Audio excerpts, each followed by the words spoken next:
Okay, class, we're going to talk about CSS. I'm going to combine IP3 and IP4 because we're basically doing the same thing. You're going to create a style sheet and for your project.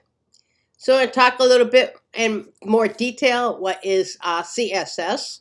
So CSS is a rule that defines the appearance of an element in a website. And what you're going to be creating is called a style sheet. It is a set of CSS style rules. So CSS is a collection of these styles that can be applied to one or many pages in your site. And this helps to create a consistent look across your site. And this is important to know because if you don't use a cascading style sheet, then you have to go through every single page in your site to change an existing style. So a cascading style sheet, you can apply formatting for bold, size, font, spacing to just about any element on your page. You can do a lot more than just work on the text. You can work on your images. You can work on your layout. There's so much that you can do with cascading style sheets. So the big thing to understand is that it separates style from the content. So when you, I will show you this on an example. So when you are doing a website, and you don't use cascading style sheets and you just do everything inside the HTML, there is a lot of writing that you have to do. By creating a style sheet, you can eliminate all this extra work and you can apply your styles to all the pages in your site. So a single cascading style sheet file containing defined styles can be attached to several pages to apply this style to all the attached pages. So you can make a style and you can attach it to all your pages. So this is an inline style. This is what we went through when I did that HTML class, and we were talking about the inline styles. So it's used to add a style to the start of a tag for an element such as a heading or paragraph, and using the style attribute. So it actually lives inside the code. So you have H1, which is heading 1, and then you have the ending tag for heading 1. And you will see this as the style here. It's the inline style. It begins with the style, equals, and then you put the font color, whatever color it may be. It could be a hexadecimal color, or you can just write the color out. So this is the style rule in quotation mark. And this is the markup text. This is the text that you want to have the color navy applied to. Now, if you did this on all your pages, you'd have to go through every single page. You would have to make sure that you have the same style so that your page can be consistent from one page to the next. But then what if you decide to change the color? Then you have to go through every single page and change the color. When you use a cascading style sheet, you don't have to do that. So you're going to be creating what is called an external style sheet. It's a CSS file that contains all of the styles that can be applied to one or more page in your site. An external style sheet is also called a link style sheet. So you have to actually link your external style sheet, and I'll show you how to do that in a minute. So styles are saved in an external style sheet, and they can be linked to each page in the site. In other words, you have to attach the style sheet in order to be able to see the styles change in your site. So with an external style sheet, you can change the look of an entire website by changing just one file. An external style sheet is a text file, and it ends with .css extension. So that's very important to know. If you want to just call it style.css, that would be a style sheet. So we're just going to show you the difference between an internal versus external style. So an external style sheet provides flexibility for quickly changing a website format because the styles used in it are applied to every page that's linked to it. So changing the look of an entire website is sometimes called reskinning. So this is an example of writing background color within the HTML, so inline style. And on an external style sheet, you have one external style. You have the style rule. So this will be applied to all your pages. You wouldn't have to write this on all your pages. This first one here, the internal style. You would just write it once on your cascading style sheet, and it would apply to all your pages in your site. So to write a CSS style or rule for an embedded or external style sheet, you write a statement that follows the CSS syntax. Selector is part of the statement that identifies what to style. Any HTML5 element such as body, header, nav, main, or footer may be a selector. A selector may also be the value of an id or class attribute. We're not going to get into that right now in this class. You will get into more details with that in your next web class.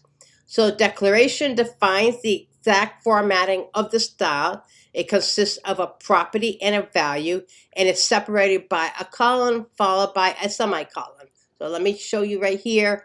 So you can see property identifies the style quality or characteristics that are applied, like color, background, text indent, border, width, font style, etc. So for each property, the declaration includes a related value that identifies the particular property value to apply. So we have the selector, which is what you want to have styled, is the body.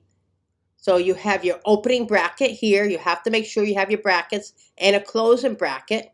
So this is the property. This is what you want to have the style.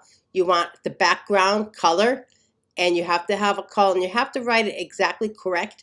If you don't write it correct, then it's not going to display. If you miss one little colon here or semicolon, or you don't put your opening and closing brackets, then it's not going to work. And then you have what you want to do. You want it to be green. So you want the background color to be green. It's very simple. It's not really that complex to do. So a CSS rule instruction is called a rule. A rule consists of two parts, a selector and a declaration, which is what you see here. This is the selector and this is the declaration. There's only two parts to a CSS rule. A selector identifies what element or combination of elements are to be formatted, and the declaration contains the formatting specifications. So CSS rules can redefine any HTML element. So you can use it for colors. HTML uses color names to designate color values. So there's two types of color codes that you can use with CSS. There's hexadecimal and there's RGB. So hexadecimal values consist of a 6-digit number code that corresponds to RGB, which is red, green, and blue, which is what you use in your websites, is RGB, color values. To use a color in a style, rule declaration use the color value as the property value. For example, the style background color is gray. Use the background color, and this is just an example of a background color that is being used. Okay, so let me just finish up here. I got two more to go. So it's just showing you here. This is the selector for the paragraph, the declaration. There's two declarations. You can have more than one. So the color is red, the family veranda. For table, we're not going to use tables and table rows, but just showing you multiple. Font weight, mode, padding for pixels. This is for the div for the paragraph.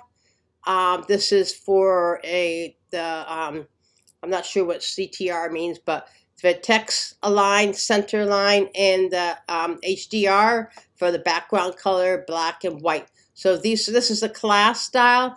You can make all kinds of class styles. We're not going to really work with class styles in this course.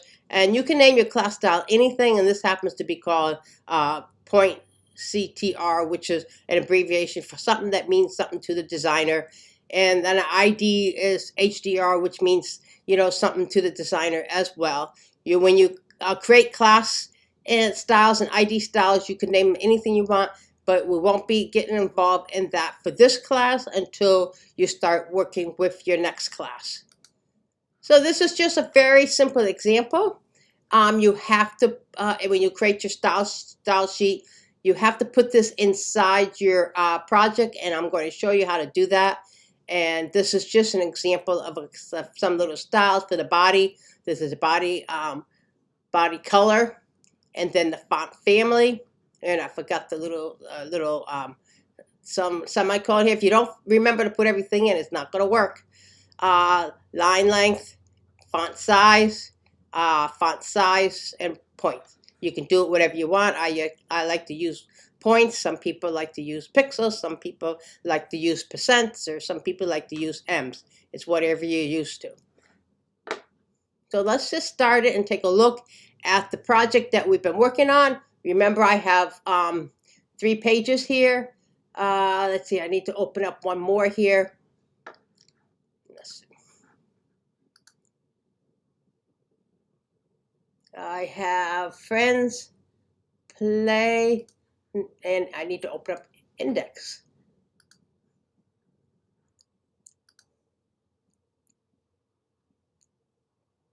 Okay, so we're not going to look at that one just yet. Okay, so we're going to start with the page and we'll take a look at this on this page. My heading here that I have, we'll just go over to the heading, is H1. Okay, so I'm going to set this a certain font and a certain size.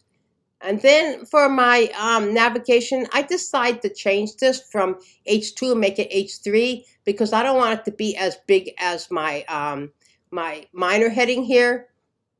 So I decided to change this to H3. And then for this heading, I kept this an H2 heading. And again, this is your paragraphs. And these are your images. Let me just move over so it's in right. There are lines. Sometimes you just have to grab it.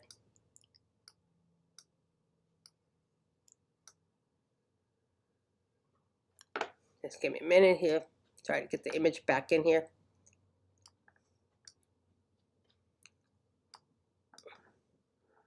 I can't quite get it, but it'll show up when I put it on.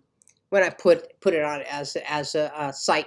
So okay, so if I want to attach a style sheet to this, I have to first create the style sheet and give it a name. So you can just create a style sheet and put nothing on it. Just call it whatever you want. You can call it a style sheet. You can call it styles. You can name it anything you want. But what I have to do is I have to copy this code and I have to put it inside the head tag.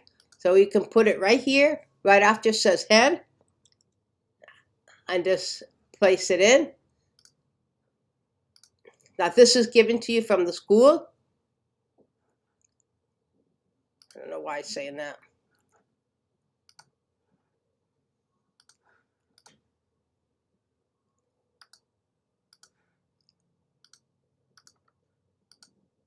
There we go.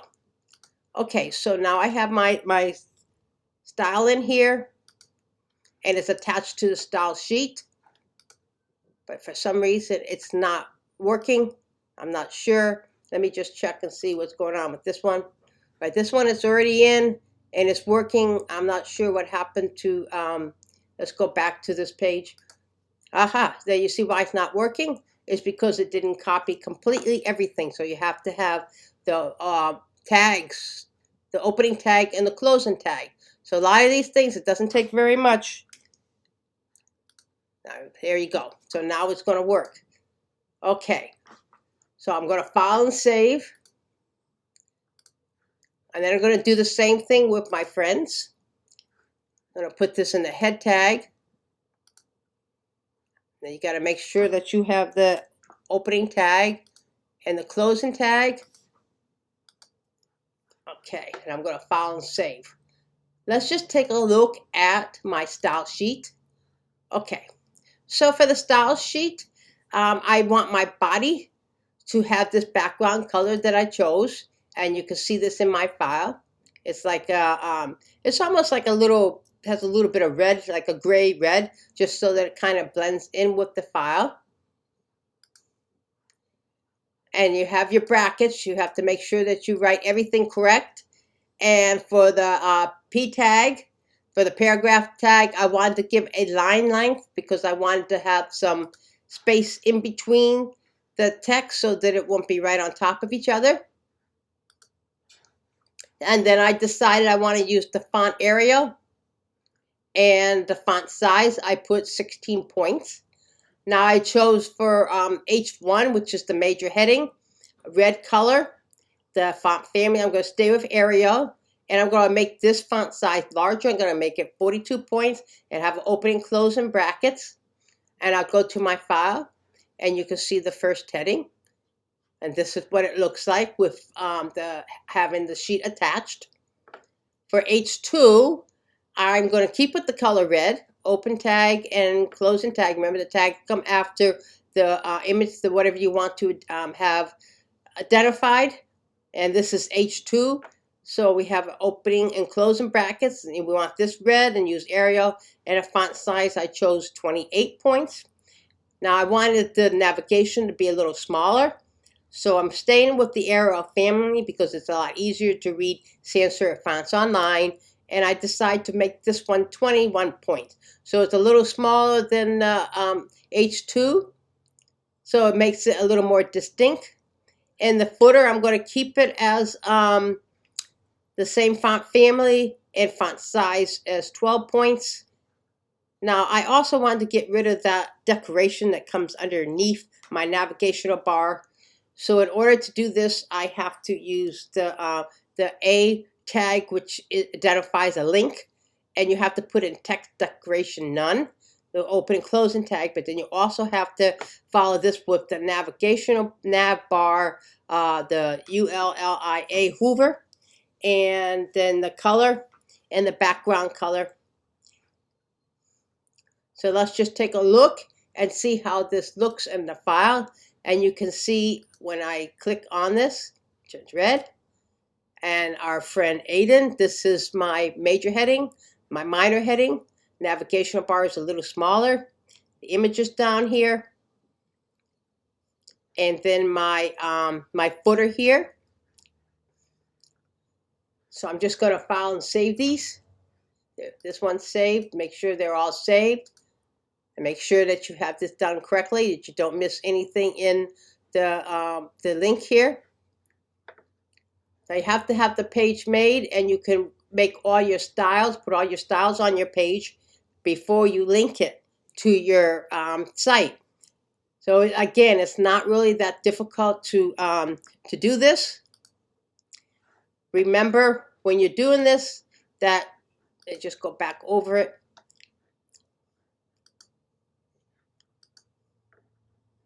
You have your the selector, which is what you want to place the style on. It's a very simple language, the HTML language.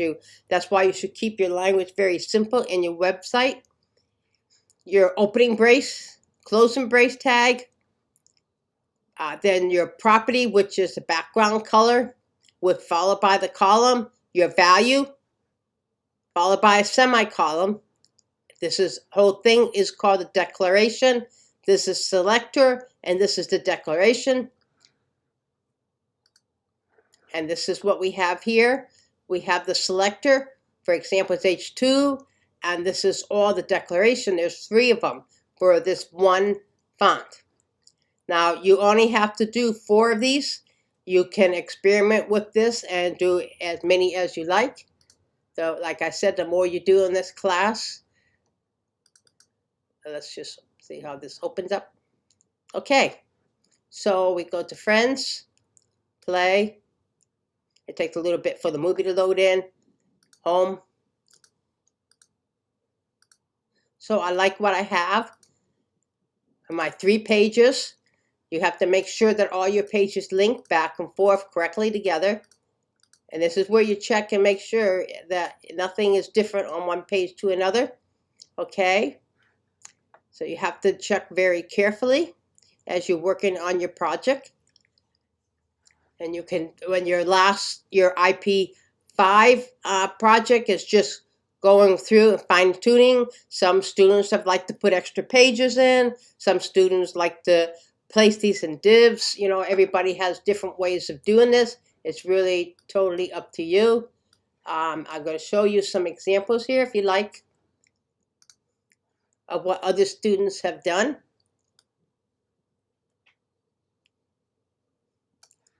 So let me just...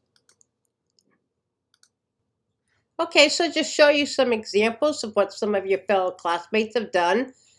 This girl did hers on lawn, care of lawn. Everybody can do anything that they want. You can go through, it flows very nicely. I got this a little small so that you can see what I'm doing here. And this girl did hers on clothes. She wanted to do a clothing site. Okay.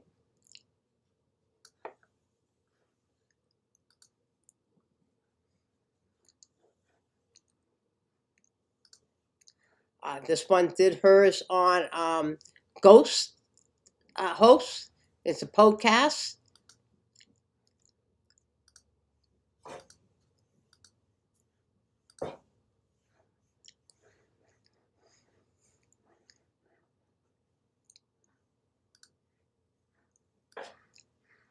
And we have a couple of more here. Let's see. Let's see what he did his on. That's just one I can't really get up. Now he did his a little differently. He put it in divs. I don't expect you to do this, but he wanted to practice learning how to do this.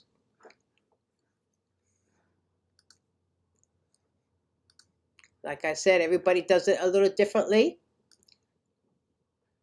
But you need to create a full site no matter what you decide to do. I don't know if I did this one or not yet. Let me just do this one. Okay, this one's a really nice one too. He did his on golf. It has a little movie in there. Okay, so that's about it. It's really not that difficult. It just takes a little bit of figuring out what to do and how to set your site up. You know what you want to do. You guys have already decided what you want to do. You've already got everything all together. You need to collect your images. That's real important. Just like I did here. You need to make sure that you set your file up correctly. Make sure that it's inside a folder, just like this, with your last name and first name. Then you need to make an image folder inside your file. Make sure you put all your images in there, have everything all ready before you start. I like to use the Word document and write my text out. This is totally up to you if you want to do this. You know, I just find it easier. I write my headings, my minor headings. I kind of think about how I'm going to put this together before I start. And then you create your pages, your 3 pages. You first start with the index page. And I showed you how we did this in the first tutorial that I did. And then from this page, you save it and you create your other pages and place in your navigational bar. And then you create your style sheet. Like I said, creating a style sheet is really not that difficult to do. Okay? You just have to think about what you want to style. You have to have a total of 4. You can have more to your file. It just depends upon what you're doing. I like to set my typography up so it looks nice in my file because that's real important as far as I'm concerned. If you have any questions or anything of what you need to do for IP4 and then create another style for IP5 and finish up your site. And if you have any questions or anything, please do not hesitate to ask. So this is it for this lecture.